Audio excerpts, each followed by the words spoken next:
It may be difficult to plan a trip or study abroad while countries are still recovering from the damaging effects of COVID-19.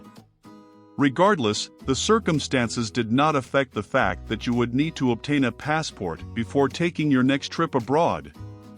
If you don't have a passport, here's how to get one in the Philippines. In this video, we will answer the following questions. What is a passport? What are the requirements for first-time passport applicants? What are the requirements for adult first-time passport applicants? And what are the requirements for minor first-time passport applicants? Number 1. What is a Philippine passport? This part is directed to those who are reading up about Philippine passports for the first time.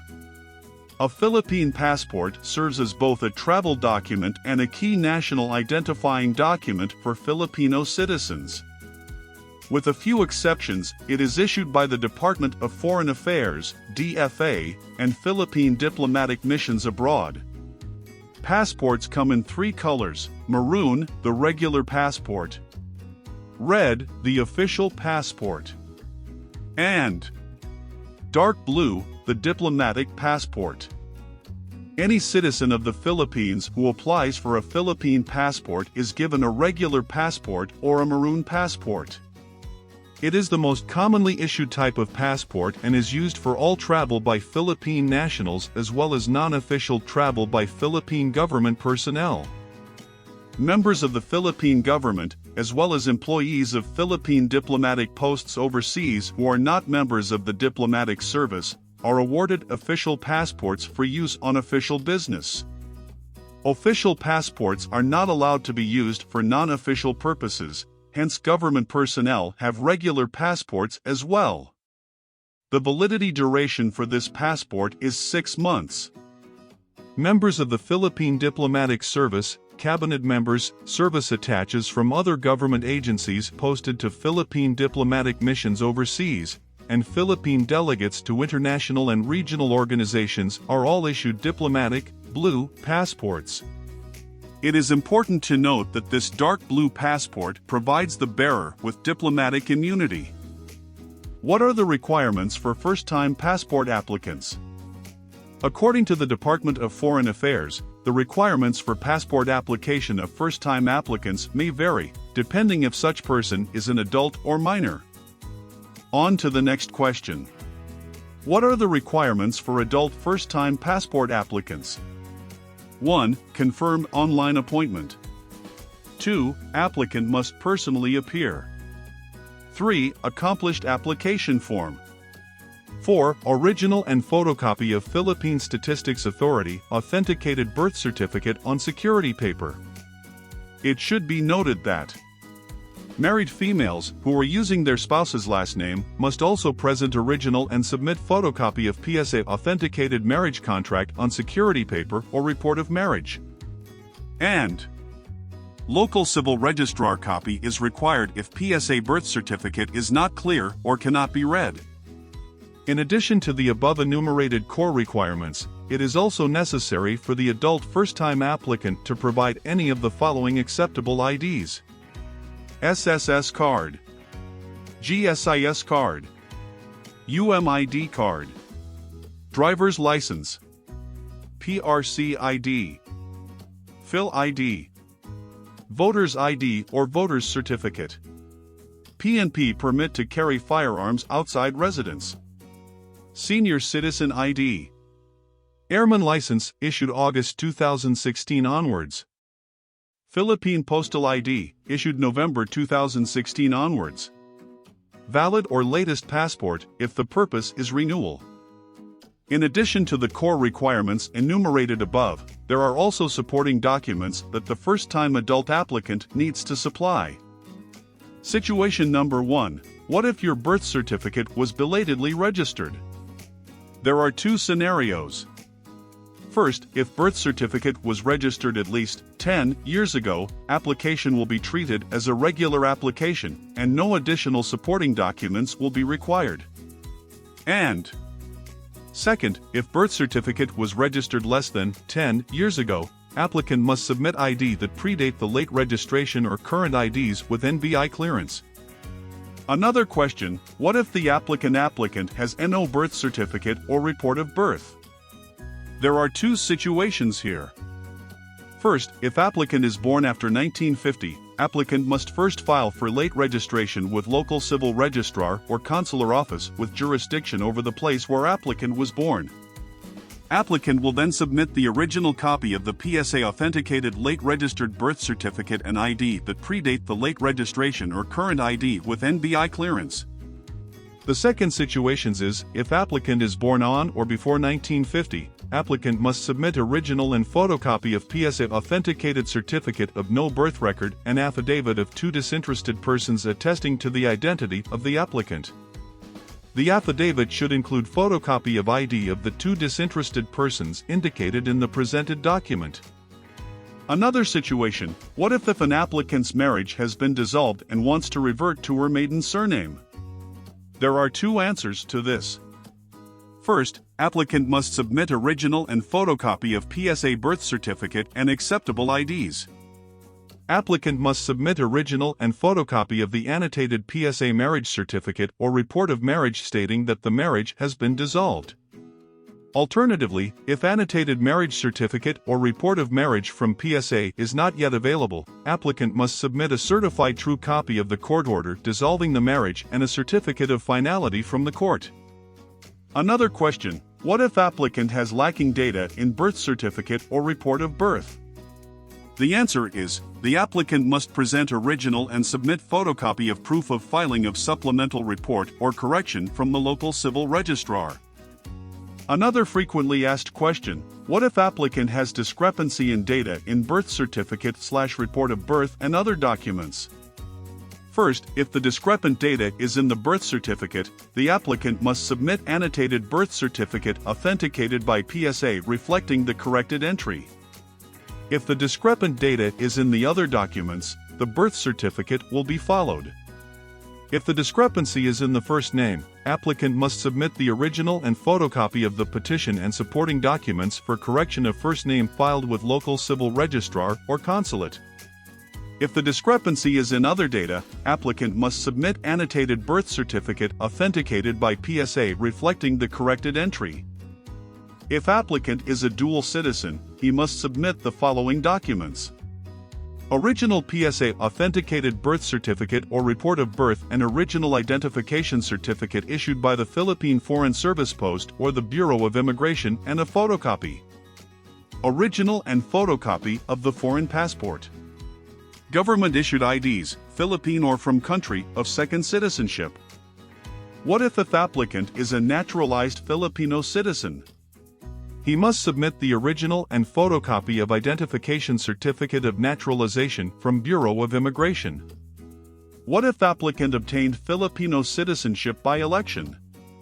He must submit the following: original and photocopy of affidavit of election of Philippine citizenship, and original and photocopy of identification certificate of election from BI.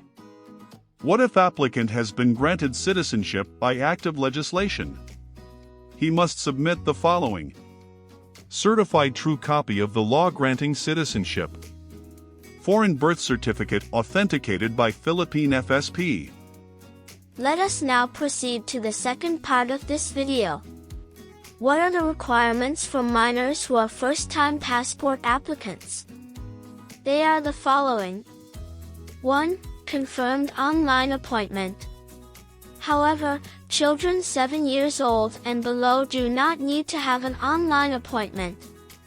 They are entitled to avail of the courtesy lane together with their parents and minor siblings. 2. The application form must be accomplished. 3. The personal appearance of minor applicant and either parent or authorized adult companion. 4. PSA birth certificate.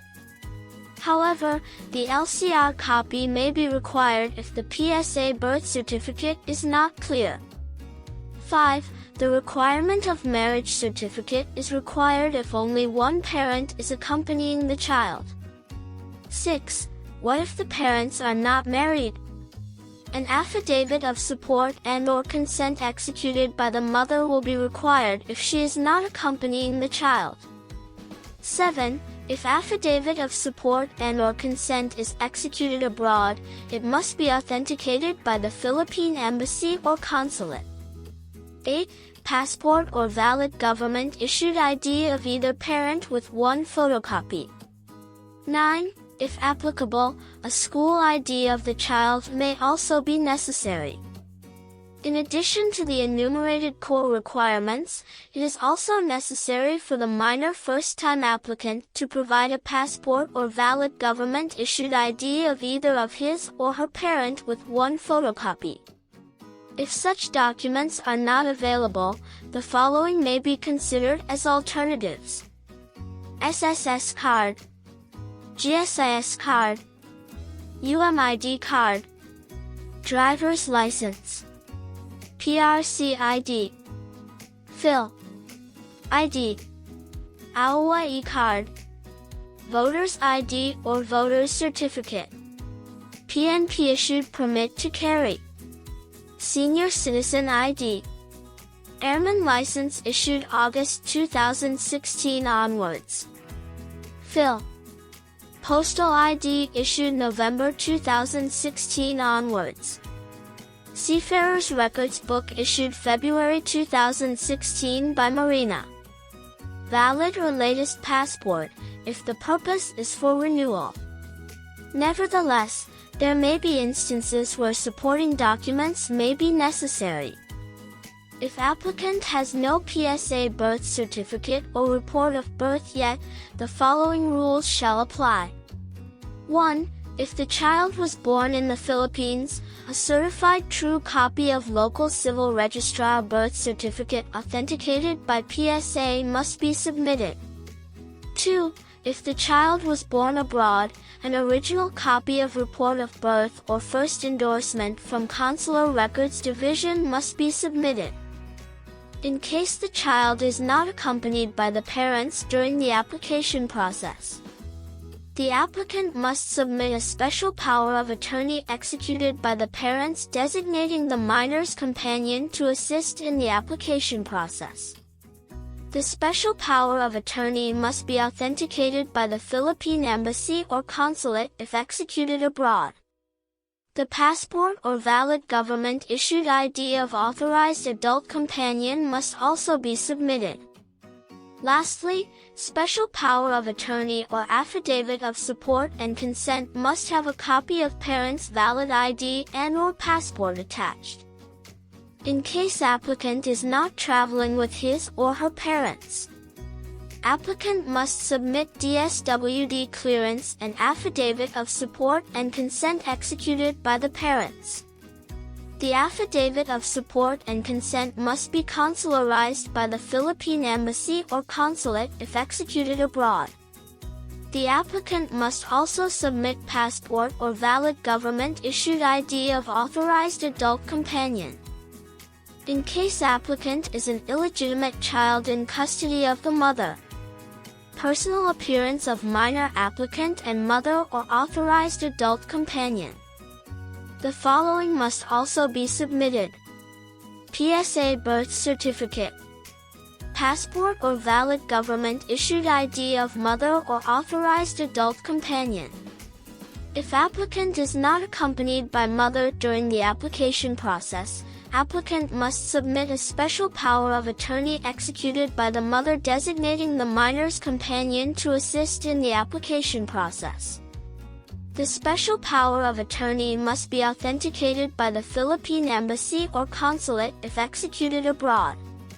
If applicant is not traveling with mother, applicant must submit DSWD clearance and affidavit of support and consent executed by the mother.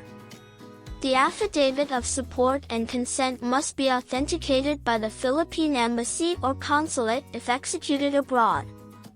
If the applicant is an illegitimate child and mother is deceased or absent and father is unknown, the following are the requirements: personal appearance of minor applicant and adult guardian, PSA birth certificate, valid passport or valid government ID of adult guardian. DSWD clearance. Affidavit of guardianship. If the minor applicant has undergone the process of domestic adoption, the following are the requirements. Personal appearance of minor applicant and adoptive parent/S. PSA birth certificate. Valid passport or valid government-issued ID of adoptive parents. Court decree of adoption. If applicant is not accompanied by adoptive parents during the application process, applicant must submit a special power of attorney executed by the adoptive parents designating the minor's companion to assist in the application process. The special power of attorney must be authenticated by the Philippine Embassy or Consulate if executed abroad. If applicant is not traveling with adoptive parents, applicant must submit DSWD clearance and affidavit of support and consent executed by the adoptive parents. The affidavit of support and consent must be authenticated by the Philippine Embassy or Consulate if executed abroad. If the minor applicant is undergoing or has undergone the process of foreign adoption/inter-country adoption board adoption process, the following are the requirements. Personal appearance of minor applicant and ICAB representative. PSA birth certificate or PSA certificate of foundling. Endorsement from ICAB.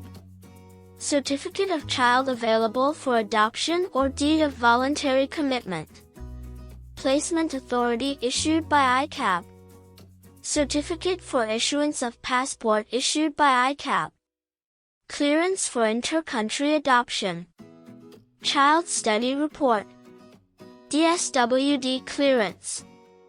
If the applicant is a foundling and not for adoption, the following are the requirements. Personal appearance of minor applicant and adult guardian. PSA certificate of foundling. Passport or valid government-issued ID of adult guardian.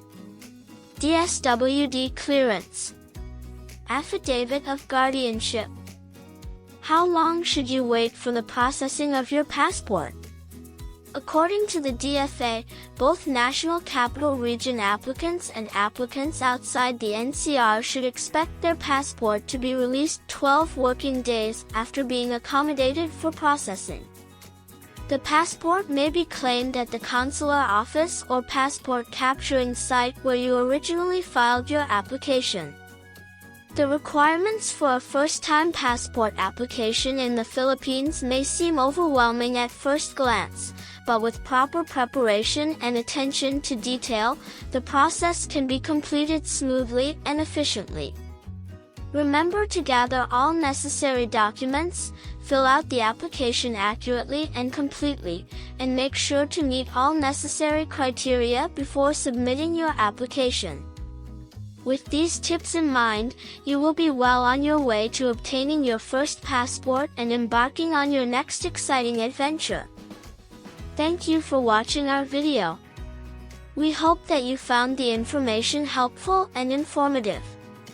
If you have any questions or comments, please feel free to leave them below. Also, if you enjoyed this video, please like and subscribe to our YouTube channel for more helpful content.